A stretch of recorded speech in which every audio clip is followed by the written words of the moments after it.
I mean, the secret to making anything last, whether it's a marriage, a business, or even just a personal habit. Right. It's really not about endless passion or like these daily fireworks.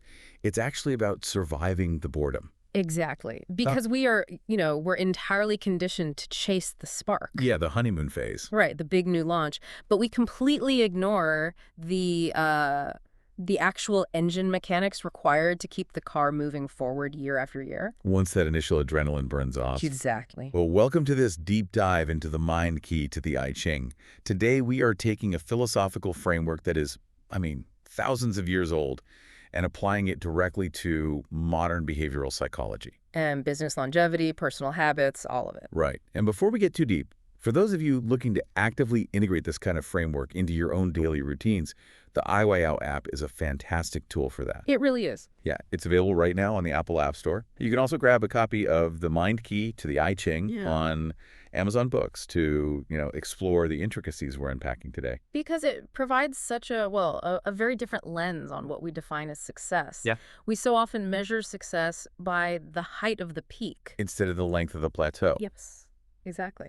So our mission to... Exactly. You rotate it toward the sun. You might even play classical music for it. Right. But keeping that plant alive for 5 years isn't about that one day of intense, passionate care. It's simply about having the discipline to, put half a cup of water in the pot every single Tuesday. Even when you're tired.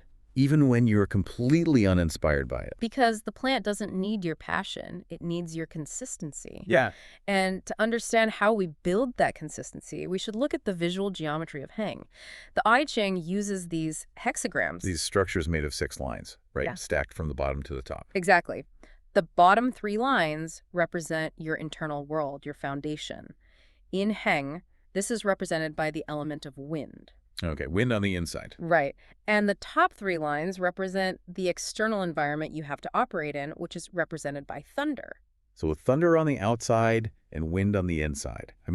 On the surface, if someone tells you to combine wind and thunder, it sounds like you're building a hurricane. It sounds chaotic. Yeah, it sounds like a disaster. Yeah. But the text frames this as the ultimate formula for stability. It does, because of how these specific energies dissipate over time. Right. Think about the physical nature of thunder. It's loud. It starts with a massive, deafening bang. It's an external shock. But it inherently leaves room to fade. It literally cannot sustain maximum volume. Oh, I see. Wind, representing your internal state, is the exact opposite. It starts softly. Right. A breeze doesn't just knock you over on contact. But it can blow steadily through a canyon for days or weeks or, centuries. So when you put them together, you aren't getting a hurricane. You're getting an engine. You have the external spark of the thunder that, initiates the movement. And the internal endless drive of the wind that sustains it. It reminds me of a metronome sitting on a piano. It's not the most visually exciting part of the orchestra. It just sits there ticking. Tick, tick, tick. Right. But that steady, monotonous hum is the only reason the entire symphony stays together over a 50-minute performance. And to achieve that metronome state, the text outlines 3 core structural rules. You can't just hope for longevity. You have to design for it. You have to actively design for it. So the first rule is simply don't manufacture chaos. Less drama. Less drama equates directly to a longer lifespan. Mm-hmm. Every time a system, whether that's a human body, a corporate team, a romantic partnership. Right. Every time it has to deal with an acute crisis, it burns energy. An immense amount of energy. If your baseline is peaceful, you conserve the resources needed to survive the long haul. But just being peaceful isn't enough, is it? Yeah. A rock sitting in a field is peaceful, but it isn't really accomplishing anything. No, which brings up the second structural rule. It's about having a justifiable foundation. You have to build on proper rules. So no shady shortcuts. If a company exploits some temporary legal loophole to make a quick profit. Or someone uses a manipulative psychological trick to win an argument with their partner. Right, those are quick fixes. They lack structural integrity. They might survive a month, sure. But when the environment shifts, that foundation just completely crumbles. So long-term maintenance requires a structure that actually makes logical sense over a decade. Exactly. And your point earlier about the rock in the field leads perfectly into the third rule. Maintenance does not mean stagnation. You aren't meant to become a petrified object. Heng is about moving forward in a stable channel. Huh. Think of it like you are the water in a river. Okay. You're constantly moving, adapting, flowing, but you are doing so within established banks that guide your direction. I hear phrases like, surviving the boredom and staying within the banks, and I kind of have to push back a little on behalf of the listener here. Sure. Does adopting this philosophy mean we are supposed to resign ourselves to a completely gray, monotonous existence? Like, are we sacrificing ambition and excitement just to ensure we don't crash? That is such a common misconception, but it really misunderstands the biology of joy. Relying on daily adrenaline. The constant need for a high. Yeah, a radical business pivot or a fiery argument followed by this passionate reconciliation. That floods your system with cortisol and dopamine spikes. And biologically, a system just cannot sustain constant spiking. It leads straight to receptor burnout. True joy in the context of Heng is achieving a flow state. It is the deep, quiet satisfaction of mastery. Like the baker who has perfected their sourdough, they don't feel bored. No, they feel the profound security of total competence. Okay, so the goal is reaching that flow state. But obviously, getting there is a minefield. Oh, absolutely. And the hexagram maps out 6 specific stages or pitfalls moving from the bottom up. Energy in the I Ching always moves from the ground upward. Your internal foundation has to be built before it meets the external world. Right. So let's look at the very bottom line, the first stage of the internal wind. We can call this the eager rookie. This is by far the most common trap when starting any new endeavor. The foundation is entirely soft. The ink isn't even dry. Right, yet there is this desperate rush to demand a long-term guarantee. We see this in modern dating constantly. Think about going on a genuinely fantastic first date. The dinner is great. The conversation flows for like 3 hours. I think it's perfect. Yeah. And then as they are walking to the car, one person says, so whose family are we visiting for the holidays next year? Immediate panic. Right. Or in a professional setting. A freelance designer completes one small, successful logo project for a startup. And on day 2, they send over a proposal demanding a 10-year exclusive retainer. And the underlying psychology there is fascinating because the internal wind, the actual substance of the relationship or dynamic, It hasn't gathered enough force yet. it can't support its own weight. So the psychological response is sheer panic. Humans just fear the void of uncertainty. So to fix that anxiety, we try to outsource our security. Yes, to an external manufactured commitment. We try to use a verbal promise or a piece of paper to compensate for a lack of genuine gravity. You're essentially asking the drywall to hold up the roof before the concrete foundation has even been poured. Exactly. And that heavy expectation instantly crushes the fragile new connection. Safety has to be accumulated through daily actions. It cannot be demanded on day 1. Letting a project settle requires sitting in discomfort. But if you can tolerate that, you graduate to the second line. This is the ideal state of maintenance. We can think of this as the hardcore anchor. This is the sweet spot. Yeah, it's the psychological ability to accept the mundane without regret or resentment. The scenario that comes to mind for me is a local, multi-generational mom-and-pop bakery. Perfect example. They don't have a viral social media presence. Yeah. They aren't, inventing neon-colored liquid nitrogen pastries just to get on a food blog. No, they simply wake up at 4 a.m. every single day and craft incredibly high-quality bread. They do the work, and they ignore the noise. We culturally underestimate how difficult that is, to endure that level of repetition without making careless mistakes. Or without letting modern dopamine addiction trick you into radically changing your recipe just for the sake of feeling entertained. It takes immense mental fortitude. They have mastered the art of not letting their own desire for novelty sabotage a perfectly functioning system. But human nature is restless. We often lose that discipline. And that brings us to the third internal pitfall at the top of the wind section, the impatient innovator. This is what happens when we completely lose our patience with the rhythm. Right. It stems from a craving for immediate validation, doesn't it? Totally. When a process is working, but the massive compounding results just haven't materialized yet, tension builds in the mind. The absence of immediate applause feels like a failure. Exactly, especially to someone who lacks the discipline of Heng. It perfectly describes the startup CEO who listens to a new business podcast every weekend. And every Monday morning, they walk into the office and completely pivot the company strategy. Oh, it's a nightmare for the staff. It's like, we're going fully remote. Wait, no, we need an agile in-office pod structure. Actually, drop everything. We are pivoting to artificial intelligence. And the team is just left dizzy. dizzy, cynical, and completely exhausted. What makes that CEO scenario so destructive is the disruption of the incubation cycle. Right. Any decent strategy, whether it's marketing or a new workout routine, requires a full cycle to actually produce data. It needs time to marinate in reality. So when you change lanes, every time you feel a twinge of boredom, you are perpetually exhausting yourself at the starting line. You burn all your fuel revving the engine, but you never actually put the car in drive. You turn your steady internal wind into a chaotic storm that just rips up your own floorboards. Wow. Okay, so the first half of the hexagram teaches us that we are often our own worst enemy. We rush the commitment, we get bored with success, and we pivot out of anxiety. Yes. But let's assume someone listening has conquered all of that. They have mastered their internal patience. The foundation is rock solid. They are now crossing into the upper half of the hexagram, the thunder, the external environment. Right. You have conquered yourself, but the world is entirely indifferent to your internal peace. That's a harsh reality. It is. The external environment will actively try to wear you down. And the first trap you hit in the real world, the fourth line of the hexagram, is a phenomenon we can call fake hustle.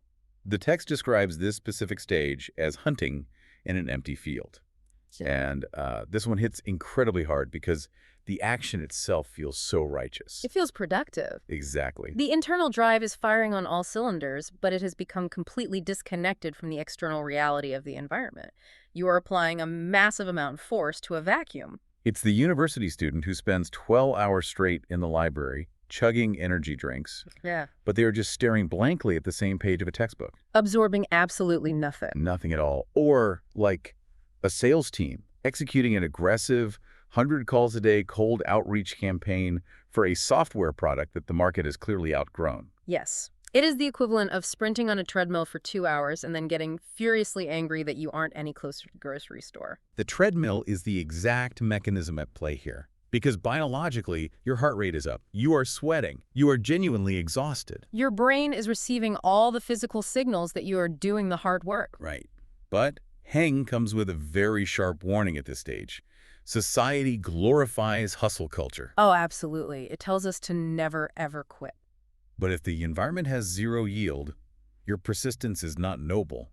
It is just a massive drain on your finite resources. And that distinction requires a brutal level of self-awareness. It means acknowledging that sometimes stopping is the only correct answer. Because stopping strategically is vastly different from quitting out of weakness, right? Exactly.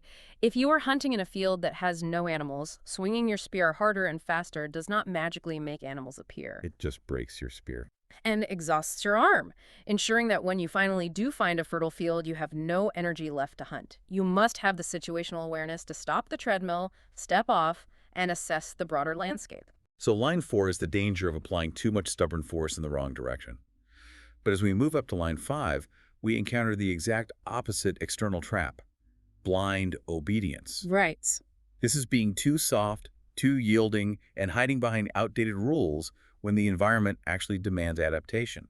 This position in the hexagram traditionally represents the leadership tier, the center of the external world, the ultimate decision maker. But the energy located here is weak. It is submissive when it should be decisive. Imagine a supply chain manager at a major logistics firm during, say, an unprecedented global crisis. Shipping lanes are frozen, traditional vendors are bankrupt, the whole industry is upside down. Total chaos. Yeah. But instead of finding a creative solution or taking a calculated risk on a new vendor, this manager completely freezes. They refuse to adapt, claiming, well, the corporate manual from 2015 explicitly states we must use this specific vendor. What we are analyzing there is weakness masquerading as institutional loyalty. They're using the rulebook as a shield. Yes, to protect themselves from the anxiety of making a real autonomous leadership decision. Blind obedience to a process might be a viable survival strategy for a junior employee. Whose only job is to execute a checklist. Right. But it is a catastrophic failure for a leader navigating the chaotic external environment. True long-term maintenance isn't just about holding the line. It's having the courage to adjust the sails when the external wind fundamentally changes direction. If you stubbornly hold the ship's rudder perfectly straight, because those are the rules, while a Category 5 hurricane is hitting you sideways. The boat capsizes. You successfully maintain the rule, but you drown the entire crew. And that brings us to the tragic conclusion of systems that fail to adapt. the top line of the hexagram, the very end of the line. The desperate shake. Right. At this point, the foundation is entirely hollow. The internal wind is dead, the external environment has won, and the energy is just gone. But instead of accepting the reality of the end, there is a frantic, chaotic attempt to pretend everything is perfectly fine. The text literally translates this as shaking wildly. When the reality of a hollow core becomes too painful for the human ego to accept, we generate violent motion to simulate the appearance of life. We see this in the final agonizing months of a dying romantic relationship. Oh, man. Both people know the profound connection is gone, and the silence is just deafening. So one person starts picking massive, explosive fights over trivial things. Like how a towel was folded. Or how the dishwasher was loaded. They're generating conflict just to feel some sort of intense emotional connection, even if it's toxic. Or in the business world, a failing tech startup that has burned through its funding, has zero product market fit, and knows the end is weeks away. Instead of winding down gracefully, they throw a lavish $2 million launch party. Just to project an illusion of massive success to their competitors. But the physics of that are unavoidable. A dead, rotted branch in a tree that shakes violently in a storm isn't going to come back to life. The shaking simply guarantees it will snap off faster. Exactly. The noise doesn't save the structure. It accelerates its public destruction. The behavioral lesson here is profound. When the core of a system is truly gone, walking away quietly and with dignity is an act of immense strength. Throwing a pyrotechnic tantrum just leaves a bigger mess to clean up. Right. It's the ultimate realization that forcing longevity onto something that is already dead is a violation of the very concept of Heng. It requires deep wisdom to recognize when the ride has naturally concluded and to accept it without the need for a theatrical display. Let's pull all of this together and look at the big picture for everyone listening. We've traced the architecture of endurance from the fragile internal beginnings all the way to the chaotic external endings. We have. The overarching thesis of Heng is that real staying power in your life, whether in your career, your marriage, or your personal development, it doesn't rely on cinematic gestures or daily adrenaline spikes. Those are temporary fuels. They burn out. Real endurance is about building a solid base. It's cultivating the quiet psychological strength to endure the mundane daily routine without demanding constant entertainment. And crucially, it's about avoiding the trap of mistaking exhausted motion for actual forward progress. Right. So for you listening right now, take a hard look at the projects and relationships in your own life. Are you currently acting like the eager rookie, demanding a 10-year guarantee on a project that just started yesterday? Are you trying to force an artificial sense of security because you are uncomfortable with the unknown? Or consider your external actions. Are you currently hunting in an empty field? Yeah. Have you convinced yourself that burning out on a treadmill is a badge of honor, completely confusing mere exhaustion with meaningful productivity? It is a critical audit to perform on your own life. It really is. But as we wrap up this exploration of long-term maintenance, how does the philosophy of the I Ching transition out of this state? Like, what comes after Heng? This is perhaps the most fascinating structural detail in the entire text. In the sequential flow of the I Ching, this hexagram of Heng, Which is entirely dedicated to holding on. right, maintaining and enduring the grind. It flows naturally and immediately into the next hexagram, which is called done. And what is the translation for done? It translates to retreat. Wait, retreat. That completely flips the script. It does. If Heng spends all its energy teaching us the discipline of how to hold on and survive the long haul, the immediate subsequent lesson the ancient philosophers wanted us to learn is the art of letting go. Wow. It raises a brilliant philosophical question for anyone obsessed with building things to last. Is the ultimate test of human wisdom actually knowing when a structure has become too rigid or too hollow to justify maintaining? That is something to deeply sit with. Yeah. I mean, developing the discipline to survive the boredom and maintain the metronome is a superpower. Yes. But knowing when the houseplant is actually dead and realizing that no amount of Tuesday watering will ever bring it back to life, Having the courage to intentionally retreat before the building collapses on top of you. that is true mastery. It is the balance between blind persistence and strategic evolution. Well, on that note, I hope you can find a little bit of peace in your daily monotonous hum today. Embrace the routine where it matters, check the integrity of your foundations, and please don't be afraid to step off the treadmill if you're in an empty field. Thank you so much for joining us on this deep dive.